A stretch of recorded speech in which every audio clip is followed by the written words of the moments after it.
I feel like Jonah. Remember that part of Jonah towards the end when he got really upset when the insect ate the shrubbery that was covering him so he wouldn't get a sunburn? If you notice that I get really upset, you will know why. Let's go ahead and turn our Bibles to 1 Peter, and today we are going to cover chapter 4, the first 6 verses of chapter 4.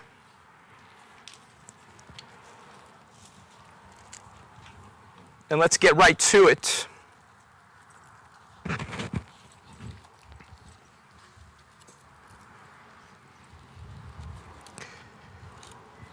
And it says here from verse 1, "Therefore, since Christ suffered for us in the flesh, arm yourselves also with the same mind, for he has suffered in the flesh. For he who has suffered in the flesh has ceased from sin, that he no longer should live the rest of his time in the flesh for the lusts of man, but for the will of God." Verse 3, "For we have spent enough time of our life in doing the will of the Gentiles, when we walked in lewdness, lusts, drunkenness, rivalries, drinking parties, and abominable idolatries. In regards to these, they think it strange that you do not run with them in the same flood of dissipation, speaking evil of you. They will give an account to him who is ready to judge the living and the dead." Verse 6, "For this reason the gospel was preached also to those who are dead, that they might be judged according to men in the flesh, but live according to God in the Spirit." Now this was very poignant because, as you saw, and hopefully you noticed, Peter here, he utilizes somewhat of a wartime analogy to begin his arguments in this 4th chapter of his letter. He mentions here, "Therefore, since Christ suffered for us in the flesh, arm yourselves." In other words, it is an encouragement to bear arms. It is an encouragement to gather weapons for battle. A battle against sin, battle against worldliness, battle against the lusts of the flesh. Now the question is, in this battle, in this war, when we are encouraged to bear arms, what type of weapons, what type of heavy artillery should we be gathering and using? Peter mentions here that it's simply, "Arm yourselves also with the same mind of Christ." In other words, this is the idea of having Christ's same intentions, having Jesus's same disposition. Disposition to do what? As we have seen in the context leading up to chapter 4, we know what Christ's disposition was. He was willing to suffer. He was willing to pay the price for spiritual gain. And what was that price? He was willing to pay a physical, temporal price. Willing to suffer in the flesh because he knew that the outcome would be spiritually beneficial. So this is what we are encouraged to do here. We are encouraged to bear arms, much like Christ did. In other words, we are encouraged to have this willingness, this disposition to pay the physical and temporal price for spiritual and eternal victory. Now, when I was thinking about this, as I was reading this text during the week and studying for it, the first thing that popped into my mind as far as an analogy is concerned was and is the Vietnam War. Now this is somewhat applicable, right? Because this week we celebrate Veterans Day We honor those who have given so much and still do for the sake of our freedoms. And again, Peter is utilizing this wartime, this battle analogy to encourage us to bear arms. But again, I initially just thought of the Vietnam War because it was a perfect illustration of the difference between people who are willing to pay the biggest sacrifice versus those who are not. Now, this is kind of taboo, or it is an infamous war, if you will, mostly because the U.S. lost the war. As you know, most people would assess it in that regard. And if you look upon the history books, if you even talk to people who were part of it, and articles that have been written since that period of time, people try to assess and evaluate exactly why the United States lost that war. Was it because the U.S. had inferior weapons? No. Was it because the ideals of the U.S., that they were horrible? No, at least the intention was righteous. It's still debatable, and I guess it depends who you ask. But that's not it. Was it because the U.S. had less resources than the North Vietnamese? No. But when you listen and you read these types of evaluations, one of the main variables was that the North Vietnamese, they were willing to sacrifice a bunch of human beings, human lives, for the sake of that war. And in fact, if you look at the data, there were 10 times more fatalities in the North Vietnamese side than in the U.S. side and its allies. They were willing to die for that cause. And again, here we're not making a value statement or judgment as far as right or wrong, but fact of the matter is, they were more willing to die. And as you know, as time went on, it became a very infamous war because people here in the U.S., they were tired of seeing young men die for a cause that was not that worthwhile compared to the sacrifices. And when all things are equal, hardly ever are all things are equal, right? Hardly ever. But theoretically speaking, when all things are equal, the party who is willing to sacrifice the most usually wins.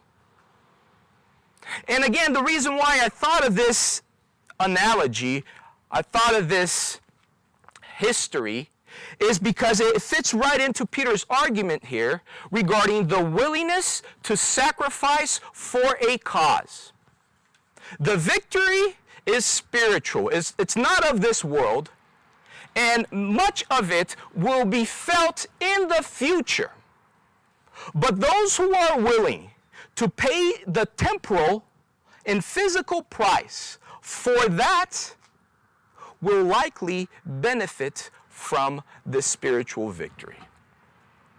And as we go on, we see that Peter, he continues this argument by mentioning that he who has suffered in the flesh has ceased from sin. Now here Peter is not saying that if you are willing to sacrifice, that if you're willing to pay the price for this spiritual victory, that you will no longer sin. What he is saying here is that once a person is willing to have the same mind as Christ, is willing to have the same intentions, this willingness to suffer for the sake of that which is spiritual and eternal, no longer does sin and worldliness have such a strong hold upon that person that it is a given conclusion that the battle is lost. Now that person who is willing to pay the price in this battle, in fact, has the ability to proclaim victory even before the battle is finished. Because you have this certainty that Christ did it, and if we are mimicking him, that is the logical outcome. And again, we still stumble, we still sin, but no longer can we be depicted as people who succumb to sin as a lifestyle, as a way of life. Now look what Peter says in the beginning of verse 3. For we have spent enough of our past lifetime in doing the will of the Gentiles. Now this verse, it's incredibly hard to decipher, grammatically speaking, in the original because there are a lot of question marks here. First of all, we don't really know if Peter is including himself in this proposition, even though we have the words we, are, and we. In certain manuscripts, that is not there. So this was a choice that the compilers and the translators made in this version, but that may not be necessarily true. Nor do we know specifically if Peter was addressing mostly the Gentiles within the church or the Jews. But regardless of all of these questions, what we know for sure, based on Peter's assessment, is that we, all of us, have spent enough time doing worldly things. There's no doubt about that assessment. If you evaluate your life, wherever you are at in this timeline, a portion of it, based on Peter's assessment, has been spent as part of the world. The only question is not whether that is true. The question is whether or not you think it's enough, much like Peter thinks it's enough. Peter understands that we have already been spent enough time as part of the world. And you can think of it as enough time wasting our lives being part of this world, doing the things that the world does. And sadly, oftentimes, people, and even well-intentioned people, they consider the merits of Christianity and they'll say, yeah, it is beneficial. They'll think about the benefits of being spiritual, even being Christian, and they'll say, yeah, I see positives to that, and I may even want to become part of that eventually. For a while, for this time, in this period of my life, I want to enjoy. I want to benefit. I want to be a part of the world, and maybe later on, then I will come around and have these spiritual things as part of my life. Essentially, what these people are saying is that they have not wasted their lives enough. From the grand scheme of things, looking at it from a spiritual perspective, that is exactly what is being said. It has not been enough yet. I still want to enjoy more. Eventually I'll come around, but I need to enjoy this a little bit more. It has not gotten to the point where it's been enough. But again, for Peter, he states it. Regardless of the period of time, if you're assessing your life, regardless of that period of time that you've lived as part of the world, it has been enough. Now let's move forward a little bit. So on the second part of verse 3, Peter goes ahead and includes a list of sins. And we've seen these types of sins in the Bible before, these types of lists. We don't need to dissect them. We don't need to define them. I doubt that this is an all-encompassing, thorough list. Peter could have added more things to this or exchanged it for other things. But just for the sake of us being thorough, he mentions walked in lewdness, lusts, drunkenness, rivalries, drinking parties, and abominable idolatries. But then, interestingly enough, he follows that list with this on verse 4. In regards to these, they think it strange that you do not run with them in the same flood of dissipation, speaking evil of you. So Peter mentions here something that is somewhat of a dilemma. He's saying, look, all of us, we have been a part of this world system. And eventually, we decide to no longer be a part of that. And once that happens, once that occurs, then those who we gathered around and practiced this with, they find it strange. They find it odd. They really can't understand why you would choose a type of lifestyle that by definition lessens your enjoyment of the things of this world.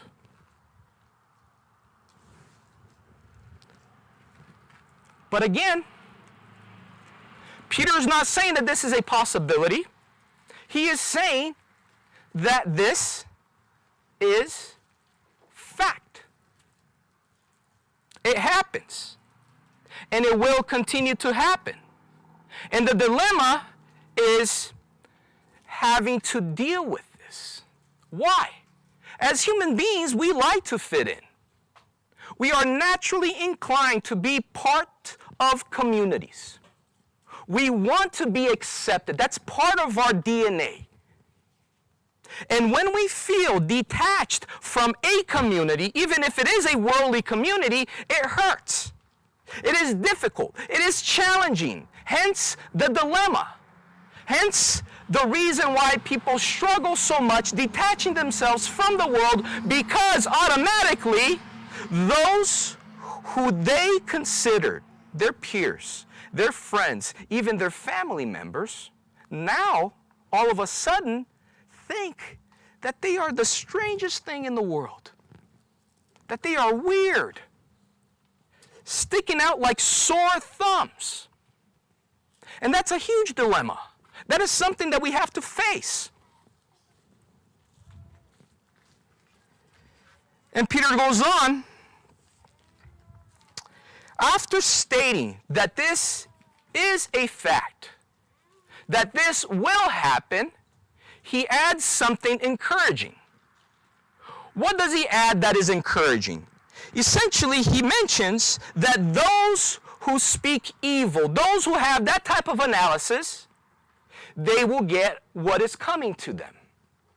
Verse 5, they will give an account to him who is ready to judge the living and the dead. So this should serve as comfort, not because we want people to get punished, not because we want people to suffer because they've made us suffer. The encouragement here is that God, He understands. God knows what is happening. God, He can even relate to that in the flesh, and He is not going to turn a blind eye to that. Eventually, He who is the judge will deal with all of these people and these dilemmas. But then we get to a very strange verse. Verse 6. And it's a verse that we should spend quite a bit of time in just because of the sheer strangeness of it. Let me read verse 6. So after mentioning that these people who speak ill of those who decide to live a life that cannot be depicted as worldly but heavenly, even while in this world, he states, for this reason the gospel was preached also to those who are dead, that they might be judged according to men in the flesh, but live according to God in the Spirit. What? What in the world is he saying here? Let me just read that again and follow along, please. For this reason, okay, so far so good. I understand for this reason. The gospel was preached. Awesome. I can wrap my head around that. To those who are dead, that they might be judged according to men in the flesh, but live according to God in the Spirit. Wow. So here we need to exercise our interpretive muscles. And as Mike mentioned in a previous text that is very similar to this, there are different possibilities. There are different ways of interpreting texts such as this. And we don't have the time. Again, I don't have enough shade to stay here and mention thoroughly all the possibilities. I'm just going to pick the best one. And coincidentally, it's the one that I agree with. But there are other possibilities. The way that we interpret this, and any text for that matter in the Bible, especially these who are a little bit more difficult to decipher, we not only have to make sense of it based on our theological understanding, which is important, but we also have to make sense of it based on context. Because if we just define this or interpret this based on our theological predisposition, but that doesn't fit at all the argument or the text, then it's not a very good interpretation. But when we can come close to having both, then we see that it is a good possibility. And here again, I'm not saying that it is the only interpretation. All I'm saying is it is a darn good one considering the craziness of what this text says. And I don't know if it happened to you. As you read this verse 6 of the 4th chapter, it naturally brings you back to the previous chapter because Peter mentioned something equally weird and somewhat similar. This verse 6 of chapter 4 naturally brings you back to verse 19 of chapter 3. Let me read that. Again, chapter 3, verse 19. And I'll read 20 as well. By whom also he went and preached to the spirits in prison, who formerly were disobedient, when once the divine long-suffering waited in the days of Noah while the ark was being prepared, in which a few, that is 8 souls, were saved through water. How can we make sense of this? Here's a way. When we read that by whom also he went and preached to the spirits in prison, grammatically, potentially, what is being said here is preach to the spirits in prison now.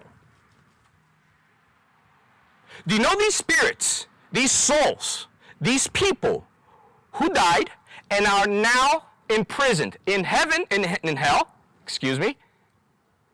These people who are there now, they were preached to before, prior to their death, prior to their imprisonment. When were they preached to? During Noah's time. How? Christ preached the gospel through Noah. If you look at, and I'll just mention this if you want to make note of it, in 2 Peter, Peter seems like he is really into Noah. And he mentions that Noah was a preacher of righteousness. Again, if you're taking note, that is 2 Peter chapter 2, verse 4 and 5. preacher of righteousness. Now, when you hear that, when you read that, the natural question is, when did Noah preach? How was he a preacher of righteousness? I can't remember. Him being a prophet, okay, I see that. But acting like a prophet in regards to proclaiming the things of God to people, I don't remember a story like that. But also, if we look at other texts, for example, Hebrews chapter 11, that one I want you to go ahead and turn to. Look at how he is being described here by the author of Hebrews. In Hebrews chapter 11, verse 7.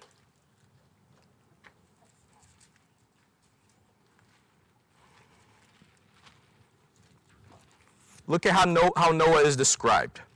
Again, Hebrews 11:7.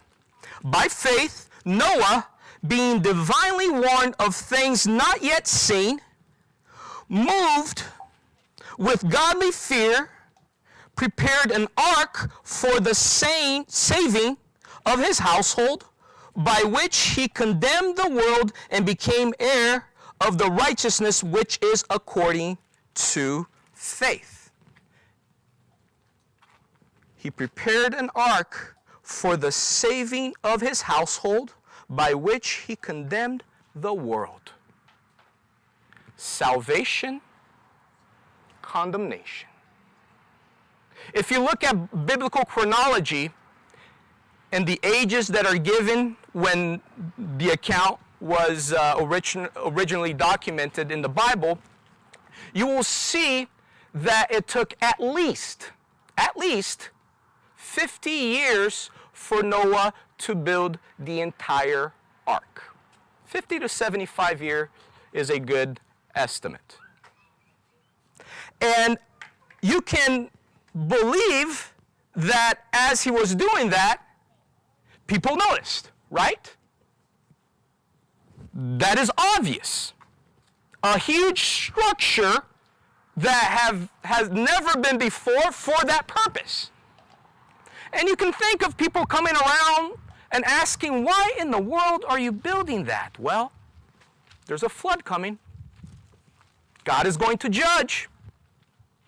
And they're like, you're crazy. You are insane.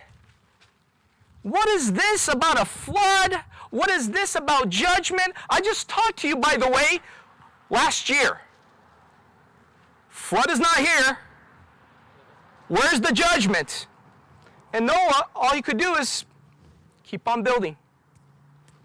And he would probably hear these questionings, these things, over and over and over again for this period of time. But through the building of the ark, that symbolized not only judgment that was to come, but also a means to salvation. But because you could see the purpose of the ark as such, and it's even stated here quite clearly. He prepared an ark for the saving of his household, salvation, the means to salvation, by which he condemned the world. Also, a warning of condemnation. Essentially, that's the gospel. The gospel is both a means to salvation and a warning about condemnation. It has these two ideas. There. Look, Christ died for you. On your behalf, he paid the price that you needed to pay. Means to salvation.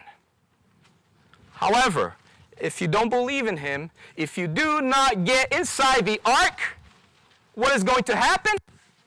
Condemnation. Judgment. So again, I believe the best way to interpret this text is that Jesus, through Noah, preached to those spirits who are in prison now, in Peter's present, in the time of Noah when they were still alive. Now we utilize the same interpretive tool in chapter 4, verse 6. So when we read, "For this reason the gospel was preached also to those who are dead," here the idea is not that Jesus went to hell after people died and preached to them just in case, or whatever other reason one can make up to try to understand this text. I believe a better way to interpret this within context and still being theologically sound is to understand, and again, this is totally grammatically plausible. For this reason, the gospel was preached also to those who are currently dead. Before they died, the gospel was preached to them. Why would Peter add this to his argument? Again, I told you, you need that. Not only do you need a theologically sound interpretation, but it needs to fit into the argument, the context that we have within a text. So again, the question is, why was this important? I'll tell you why. What did he state previously? He stated that some people would make fun of those who rejected the things of the world. They would question them. They would think that they were strange. Eventually, they would get what is coming to them. But for a while, that was going to be the reality. And do you know part of the argument that potentially was being made and for sure is made now? Doesn't really matter. You trying to live a godly life and somehow controlling your natural impulses, refraining from the joyful things of this world, doesn't really matter. Do you know why it doesn't really matter? Eventually, you will be judged like other men are judged in the flesh. In other words, you will die. That was the argument. You are foolish. While here, why not enjoy these things? Because if you live a life that is not as enjoyable, in the end it doesn't matter because you will be judged in the flesh like any other man. So it doesn't matter if you're a saint or a murderer. It doesn't matter if you're a horrible person or a righteous individual. It doesn't matter if you're a thief or if you're a monk. You, like every other man, will be judged according to the flesh. Everybody dies. Why not enjoy life while you can? But again, Peter wanted to confront this idea because potentially it was part of the slurs and the evil speaking that the church heard, and even they were questioning themselves. Wow, you're kind of right. I know a righteous person, and they died like everybody else. Is this really worth it? And Peter is stating here, yeah, it's worth it. Why is it worth it? Let me read that text again. For this reason, the gospel was preached also to those who are dead. And here you have to add, and was accepted, because he's talking about people who are believers. So even though they're dead, the gospel was preached to them, they accepted the gospel, and then that they might be judged according to men in the flesh. Yes, they're going to die like every other man. However, they will live according to God in the Spirit.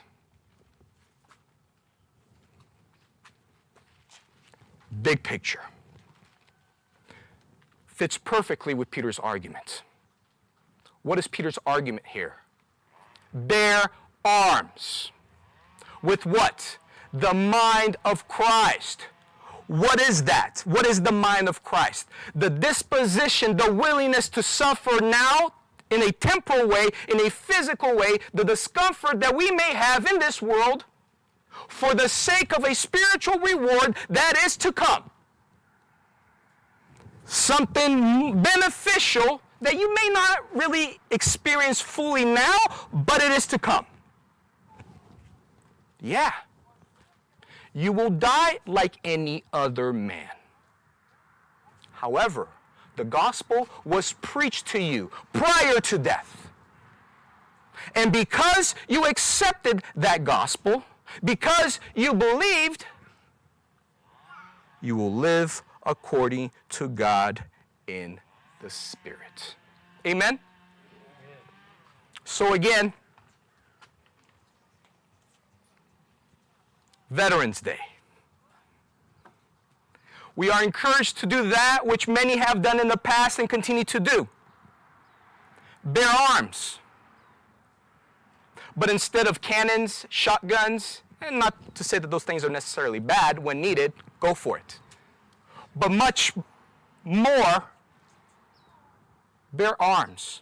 Arm yourselves, arm ourselves with the mind of Christ, who was willing to pay the temporal price for something better that is to come. Amen?